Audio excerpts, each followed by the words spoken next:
નમસ્તે વિદ્યાર્થી મિત્રો, હું છું વિજય પટેલ અને આજે આપણે ધોરણ 7 ના ગણિત વિષયમાં પ્રકરણ 1 પૂર્ણાંક સંખ્યાઓ આ પ્રકરણના સ્વાધ્યાય 1.1 ના બધા જ દાખલાનું સંપૂર્ણ સમજ સાથે સોલ્યુશન મેળવવાના છીએ। તો ચાલો મિત્રો વિડિયો જોઈએ અને શીખવાની શરૂઆત કરીએ। તો મિત્રો આ સ્વાધ્યાય 1.1 જોતા પહેલા ત્યાં સુધીના દરેક મુદ્દાને યાદ કરી લઈએ। તો ચાલો યાદ કરી લઈએ। સરવાળા વિશે સમૃદ્ધતા કે પૂર્ણાંક સંખ્યાઓનો સરવાળો કરવાથી પૂર્ણાંક સંખ્યા જ મળે છે। પૂર્ણાંક સંખ્યાઓને તમે સૌ જાણો છો અને એના સરવાળા બાદબાકી પણ તમે અગાઉ કરેલા છે। તેથી આપણે કહી શકીએ કે પૂર્ણાંક સંખ્યાઓ સરવાળા વિશે સમૃદ્ધતા ધરાવે છે। એટલે કે કોઈ પણ બે પૂર્ણાંક સંખ્યાઓનો સરવાળો કરવાથી જવાબ પણ પૂર્ણાંક સંખ્યા જ મળે છે। તો અહીંયા બાદબાકી વિશે સમૃદ્ધતા, તો હવે બાદબાકી વિશે સમૃદ્ધતા શું કહે છે કે પૂર્ણાંક સંખ્યાઓની બાદબાકી કરવાથી પૂર્ણાંક સંખ્યા જ મળે છે। તેથી આપણે કહી શકીએ કે પૂર્ણાંક સંખ્યાઓ બાદબાકી વિશે સમૃદ્ધતા ધરાવે છે। જુઓ, ત્રીજો મુદ્દો છે ક્રમનો ગુણધર્મ કે પૂર્ણાંક સંખ્યાઓ માટે સરવાળો સમક્રમી છે। આ બાબત સમજીએ કે કોઈ પણ ક્રમમાં સરવાળો કરવામાં આવે તો જવાબ સરખો મળે છે। વ્યાપક રીતે કોઈ પણ બે પૂર્ણાંક સંખ્યાઓ a અને b માટે a + b = b + a, બરાબર? આ રીતે છે। આગળ છે પૂર્ણાંક સંખ્યાઓ બાદબાકી માટે સમક્રમી નથી। આ ખાસ યાદ રાખજો મિત્રો કે પૂર્ણાંક સંખ્યાઓ બાદબાકી માટે સમક્રમી નથી, એટલે જે ક્રમમાં તમે બાદબાકી કરી હોય જો એનો ક્રમ બદલશો તો જવાબ પણ બદલાઈ જશે, બરાબર? આગળ જોઈએ તો જૂથનો ગુણધર્મ, તો પૂર્ણાંક સંખ્યાઓ માટે સરવાળો જૂથનો ગુણધર્મ ધરાવે છે। વ્યાપક રીતે કોઈ પણ પૂર્ણાંક સંખ્યાઓ a, b અને c માટે તો આ રીતે જૂથ બનાવીને તમે કરશો કે a + b એનું એક જૂથ, એનો સરવાળો c સાથે એટલે કે +c, તો એ શેના બરાબર થશે? તો a + b અને c ના સરવાળાના જૂથ સાથે એ સરખો જવાબ મળે છે, બરાબર? એટલે કે પૂર્ણાંક સંખ્યાઓ માટે સરવાળો જૂથનો ગુણધર્મ ધરાવે છે। તો આગળ જુઓ કે સરવાળાનો તટસ્થતાનો ગુણધર્મ, તો પૂર્ણાંક સંખ્યાઓ માટે શૂન્ય તટસ્થ છે, બરાબર? વ્યાપક રીતે શું થાય છે કે કોઈ પણ પૂર્ણાંક સંખ્યામાં શૂન્ય ઉમેરો તો જવાબ પૂર્ણાંક સંખ્યા મળે છે, અથવા તો શૂન્યમાં કોઈ પણ પૂર્ણાંક સંખ્યા ઉમેરતા જવાબ પૂર્ણાંક સંખ્યા જ મળે છે, એટલે કે તે સંખ્યા પોતે હોય છે। ચાલો મિત્રો આટલું યાદ રાખી આ બાબતો બરાબર સમજી હવે આપણે સ્વાધ્યાય 1.1 બાજુ જઈએ। તો અહીંયા પ્રશ્ન 1 છે પૂર્ણાંક સંખ્યાઓની જોડી લખો। હવે a, b અને c ત્રણ આપણને પ્રશ્ન આપે છે કે જેનો સરવાળો -7 હોય તો પહેલા એ જોઈએ કે સરવાળો -7 હોય એવી પૂર્ણાંક સંખ્યાઓની જોડી, તો એવી ઘણી બધી જોડી મળે, પણ અહીંયા આપણે લખીએ છીએ -10 અને 3। કેવી રીતે? તો એ પણ જોઈએ કે -10 અને 3 નો સરવાળો કરતા આપણને મળે છે -10 + 3 બરાબર -7। આ બાબત તમે અગાઉના ધોરણમાં શીખી જ ગયા છો મિત્રો। અહીંયા માત્ર જોડી મેં દર્શાવી છે। ત્યારબાદ બી જોઈએ કે તફાવત -10 હોય, તફાવત એટલે આપણે સૌ જાણીએ છીએ બાદબાકી, તો એના માટે પણ ઘણી બધી સંખ્યા મળે, પણ અહીંયા જોડી જોઈએ તો -6 અને 4 એટલે કે -6 અને 4 નો તફાવત એટલે બાદબાકી કરતા -6 - 4 -4 બરાબર -10 જવાબ મળે છે। અને સી પ્રશ્ન છે સરવાળો શૂન્ય હોય, તો સરવાળો શૂન્ય હોય એવી બે જોડી તો આપણે સૌ જાણીએ છીએ, છતાં પણ -3 અને 3 બરાબર આમાં પણ ઘણી બધી સંખ્યાઓ તમે લખી શકો છો। આ માત્ર નમૂના પૂરતા મેં જવાબ લખ્યા છે। તો -3 + 3 બરાબર 0 થાય છે। હવે આગળ પ્રશ્ન 2 જોઈએ, તો પ્રશ્ન 2 છે કે જેનો તફાવત 8 હોય એવા ઋણ પૂર્ણાંકોની જોડી લખો। હવે જુઓ પહેલા એ જોઈએ કે જેનો તફાવત 8 હોય એટલે કે જેની બાદબાકી કરતા આપણને જવાબ 8 મળે એવા ઋણ પૂર્ણાંકોની જોડી લખવાની છે, બરાબર? તો અહીંયા એક જોડી છે -2 અને -10।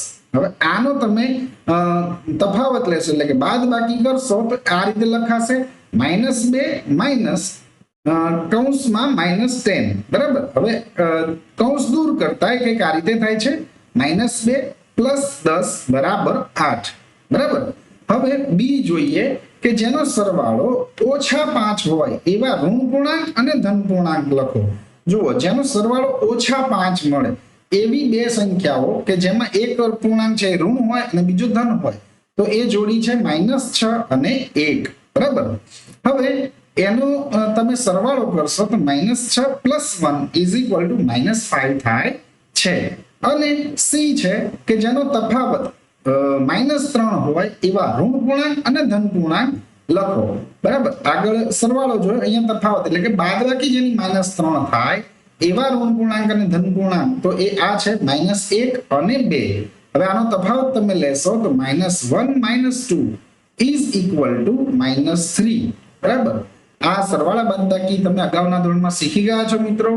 તો ચાલો હવે પ્રશ્ન 3 જોઈએ કે ક્વિઝના 3 ક્રમિક રાઉન્ડ પછી ટીમ એ ના ગુણ -40, 10 અને 0 છે. ટીમ બી ના ગુણ 10, 0 અને -40 છે. તો કઈ ટીમના ગુણ વધુ છે? શું આપણે કહી શકીએ કે પૂર્ણાંક સંખ્યાને કોઈ પણ ક્રમમાં ઉમેરી શકીએ છીએ? તો ચાલો જોઈએ આ દાખલો કેવી રીતે ગણાય તે. પહેલા ટીમ એ ના ગુણ જે છે તે -40, -40, 10 અને 0 છે. હવે એના કુલ ગુણ જોઈએ તો ટીમ એ ના કુલ ગુણ, તો આ ત્રણેય ગુણનો સરવાળો કરીશું એટલે -40 + 10 + 0. તો આ કરતા -40 + 10 એટલે કે ઓછા વત્તા ઓછા થાય અને બાદબાકી કરવાની થાય એટલે 40 માંથી 10 જાય એટલે -30 જવાબ મળે છે, બરાબર. આ ટીમ એ ના કુલ ગુણ થયા. ત્યારબાદ ટીમ બી ના ગુણ, તો ટીમ બી ના ગુણ આપણને આપ્યા છે એ પ્રમાણે 10, 0 અને -40. જુઓ, જેટલા ટીમ એ ના છે એ જ રીતના ટીમ બી ના છે, પણ ફક્ત ક્રમ ઉલટો સુલટો કરેલો છે, બરાબર.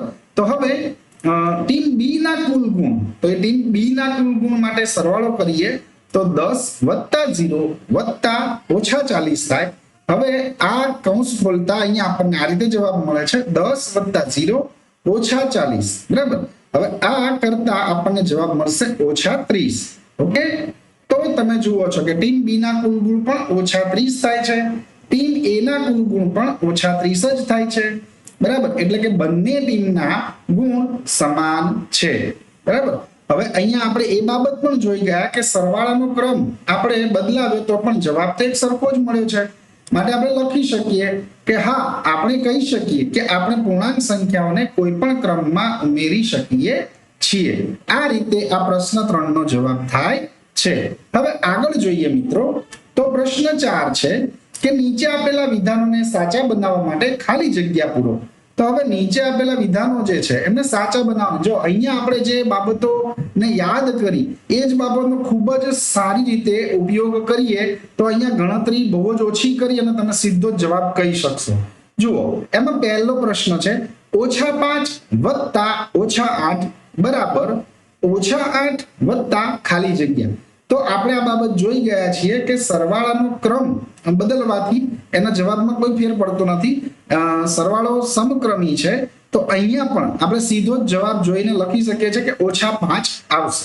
ઓકે, એ જ રીતે બીજી ખાલી જગ્યા કે -53 + ખાલી જગ્યા બરાબર -53. તો આપણે શીખ્યા છીએ કે સરવાળો એ તટસ્થ છે, શૂન્ય, બરાબર. શૂન્ય માટે તટસ્થ છે, તો અહીંયા 0 ઉમેરતા એના જવાબમાં કોઈ ફેર નહીં પડે, માટે અહીંયા જવાબ આપણો થશે 0. હવે ત્રીજો પ્રશ્ન છે કે 17 + ખાલી જગ્યા બરાબર 0. તો 17 માં કઈ સંખ્યા ઉમેરતા શૂન્ય જવાબ મળે? Very good. આ અગાઉ પણ આપણે શીખ્યા છે કે કોઈ પણ એમાં તમે એની વિરોધી સંખ્યા ઉમેરશો તો એનો જવાબ શૂન્ય થઈ જશે. એટલે અહીંયા આપણો જવાબ થશે -17. બરાબર છે ને? ઈઝી, ખૂબ જ સરસ રીતે જે શીખેલી બાબતો યાદ રાખીશું મિત્રો તો આપણને ખૂબ જ સરળ લાગશે. હવે ચોથી ખાલી જગ્યા છે કે જૂથ બનાવ્યું છે 13 + -12, એનું એક જૂથ વત્તા ખાલી જગ્યા બરાબર. હવે 13 ને એકલા રાખ્યા અને પાછળની બે સંખ્યાઓનું જૂથ બનાવ્યું છે. તો તમે અહીંયા જુઓ કે આ ખાલી જગ્યા જોઈને જ આપણે કહી શકીએ છીએ કે અહીંયા જે -7 બરાબર અહીંયા જે જવાબ થશે તે -7 થશે હવે જુઓ તો પ્રાથમિક ખાલી જગ્યા છે -4 વત્તા 15 વત્તા -3 એનું એક જૂથ બનાવ્યું છે અને ત્યારબાદ -4 અને 15 એનું એક જૂથ બનાવ્યું તો વત્તા ખાલી જગ્યા તો ત્યાં પણ તમે જોઈને સીધો જવાબ લખી શકો કે ત્યાં -3 જ આવે બરાબર તો આ રીતે મિત્રો આપણે સ્વાધ્યાય 1.1 ના ચારે ચાર પ્રશ્નોના બધા જ દાખલાનો ખૂબ જ સરળ રીતે અને ખૂબ જ વ્યવસ્થિત રીતે સમજ સાથે ઉકેલ મેળવ્યો છે તો આ વિડિયો જોવા બદલ આપ સૌ મિત્રોનો ખૂબ ખૂબ આભાર જો આ વિડિયો આપને પસંદ આવ્યો હોય તો વિડિયોને લાઈક કરો આપના અન્ય મિત્રો સુધી આ વિડિયોને પહોંચાડો અને આપણી ચેનલને સબસ્ક્રાઇબ કરો આભાર મિત્રો